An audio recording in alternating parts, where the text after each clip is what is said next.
أعوذ بالله من الشيطان الرجيم بسم الله الرحمن الرحيم إن الصفا والمروة من شعائر الله فمن حج البيت أو اعتمر فلا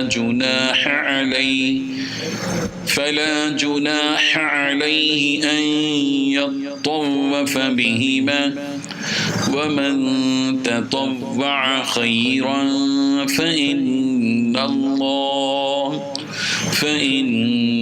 الله شاكر عليم صدق اللہ العظیم۔ حاضرین و ناظرین، یہ سورہ بقرہ کی ایک آیت ہے، آیت نمبر 158 158۔ اس آیت کے ایک لفظ پر غور کیجیے کہ ان الصفا والمروہ، کہ بے شک صفا اور مروہ من شعائر اللہ، اللہ کی نشانیوں میں سے ہیں۔ فمن حج البیت، پس جو کوئی بیت اللہ کا حج کرے، او اعتمر، یا عمرہ کرے، فلا جناح علیہ، اس پر کوئی گناہ نہیں ہے کہ ان یطوف بہما، کہ وہ صفا اور مروہ کے درمیان چکر لگائے، ومن تطوع خیرا، اور جو کوئی خوشی سے نیک کام کر لے، فإن اللہ، پس بے شک اللہ، شاکر، قدردان ہیں، علیم، جاننے والے ہیں۔ اس آیت کا ترجمہ بھی دیکھ لیجیے۔ اللہ تبارک و تعالیٰ ارشاد فرماتے ہیں کہ بے شک صفا اور مروہ اللہ کی نشانیوں میں سے ہیں، لہذا جو شخص بھی بیت اللہ کے درمیان، جو شخص بھی ان دونوں کے درمیان چکر لگائے، یعنی صفا اور مروہ کے درمیان چکر لگائے، تو اس پر کوئی گناہ نہیں ہے۔ بس جو کوئی حج کرے یا عمرہ کرے، پس ان کے لیے کوئی گناہ نہیں ہے کہ وہ صفا اور مروہ کے درمیان میں چکر لگائیں، اور جو کوئی خوشی سے کوئی بھلا کام کرے گا، اللہ تبارک و تعالیٰ اس کے بھلے کام کی قدردانی کرے گا، اور اس کا علم بھی ہے، وہ علیم بھی ہے اور جاننے والا بھی ہے۔ اس آیت میں اللہ تبارک و تعالیٰ نے 3 باتیں بیان کی ہیں۔ پہلی بات اللہ تعالیٰ نے یہ بیان کی کہ صفا اور مروہ اللہ کی نشانیاں ہیں۔ دوسری چیز فرمائی کہ حج اور عمرے کے درمیان، یعنی حج اور عمرہ کرتے ہوئے صفا اور مروہ کے درمیان چکر لگانا کوئی گناہ کی بات نہیں ہے۔ تیسری چیز فرمائی کہ بھلائی کا کام کرنے والوں کہ بھلائی کو اللہ تبارک و تعالیٰ قدر کی نگاہ سے دیکھتے ہیں، اللہ بڑے قدردان ہیں، جاننے والے ہیں۔ ان تینوں چیزوں پر ہم بات کرتے ہیں۔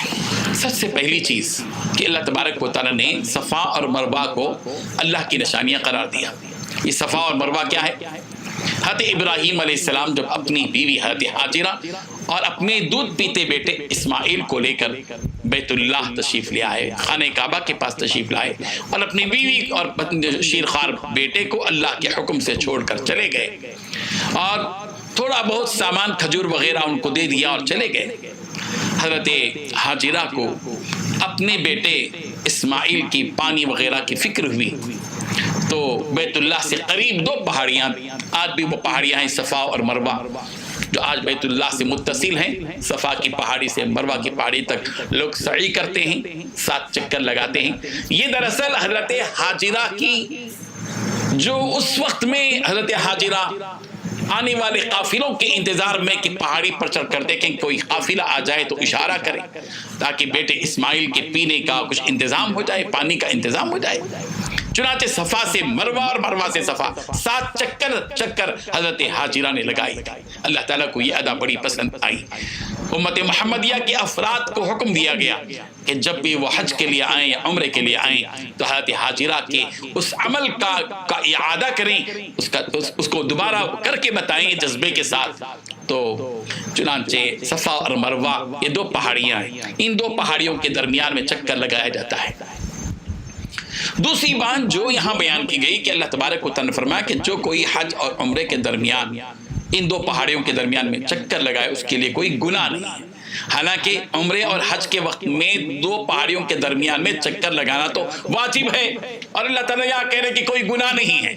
بات دراصل یہ ہے کہ زمانہ جاہلیت میں سے ہی صفا اور مروہ کے ان دو پہاڑیوں پر بت رکھے گئے تھے، جیسے بیت اللہ میں بت رکھے گئے تھے، جاہلیت کا دور تھا تو صفا اور مروہ دونوں کے پاس چونکہ بت رکھے گئے تھے تو بعض مسلمانوں کو اس بات کا شک ہوا کہ ان بتوں کے رکھے جانے کی وجہ سے کہیں ہمارا صفا سے مروہ کی طرف سعی وغیرہ کرنا کوئی گناہ کی بات تو نہیں ہے۔ تو اللہ تبارک و تعالیٰ نے ان کے اس شک کا ازالہ اس سے فرمایا کہ صفا اور مروہ کے درمیان حج کرنے والے اور عمرہ کرنے والوں کو چکر لگانا کوئی گناہ کی بات نہیں ہے۔ تیسری بات جو اللہ تبارک و تعالیٰ نے یہاں بتائی وہ بڑی اہمیت کی حامل ہے، جس کی جانب ہم سب کو متوجہ ہونا چاہیے کہ اللہ تعالیٰ یہاں یہ فرما رہے ہیں کہ جو کوئی شخص بھی وَمَن تَطَوَّعَ خَيْرًا فَإِنَّ اللَّهَ شَاكِرٌ عَلِيمٌ، کہ جو کوئی بھی خوشی سے بھلائی کا کوئی کام کرے گا اللہ تبارک و تعالیٰ اس کی بھلائی کی قدردانی کرے گا۔ دیکھیے ہم سب اللہ کے بندے ہیں، جو بھی ہم عمل کرتے ہیں ہمیں اس بات پر غور و فکر کرنا چاہیے کہ ہمارا یہ عمل ضائع نہیں ہوتا۔ ان اللہ لا یضیع اجر المحسنین، اللہ تبارک و تعالیٰ نیک کام کرنے والے کے اجر کو ضائع نہیں کرتے، بلکہ اللہ کا بندہ جس اخلاص کے ساتھ اللہ کی راہ میں چاہے وہ دیتا ہو چاہے وہ کوئی نیک عمل کرتا ہو، اللہ تعالیٰ اس کی بڑی قدر کرتے کہ میرا بندہ میری عبادت کر رہا ہے، میرا سجدہ کر رہا ہے، میرا رکوع کر رہا ہے، میری عبادت کر رہا ہے، میری راہ میں خرچ کر رہا ہے، میری راہ میں جہاد کر رہا ہے، میری راہ میں شہید ہو رہا ہے، میرے لیے قربانی کر رہا ہے جانور کی، اور میرے لیے نیک کام کر رہا ہے، میرا ذکر کر رہا ہے۔ اللہ تعالیٰ اپنے بندے کے ان اعمال کی قدردانی کرتے ہیں۔ اللہ تعالیٰ شاکر ہیں، شاکر شکر کرنے والے کو کہتے ہیں۔ یہ لفظ اللہ بندے کی طرف منسوب ہوتا ہے تو شکر کرنے والے کے بارے میں، لیکن یہی لفظ شاکر کا اللہ کی طرف منسوب ہو تو اس کے معنی ہوئے قدردانی کرنے والا۔ اللہ تبارک و تعالیٰ بندوں کے نیک اعمال کی قدردانی کرتے ہیں۔ اللہ تبارک و تعالیٰ ہمیں اسی جذبے کے ساتھ نیک عمل کرنے کی توفیق عطا فرمائے کہ میرا اللہ میرے اس عمل کی قدردانی کرتا ہے۔ میرے وہ ایک کھجور کو جو میں غربت کے زمانے میں اللہ کی راہ میں خرچ کرتا ہوں، اللہ اس ایک کھجور کو پال کر ایک پہاڑ کے بقدر بنا کر مجھے پہاڑ کے بقدر اجر دے گا۔ اس یقین کے ساتھ ہم سب کو عمل کرنی چاہیے۔ اللہ تعالی ہم سب کو عمل کی توفیق عطا فرمائے۔ وآخر دعوانا ان الحمد للہ رب العالمین۔ لا الہ الا اللہ، لا الہ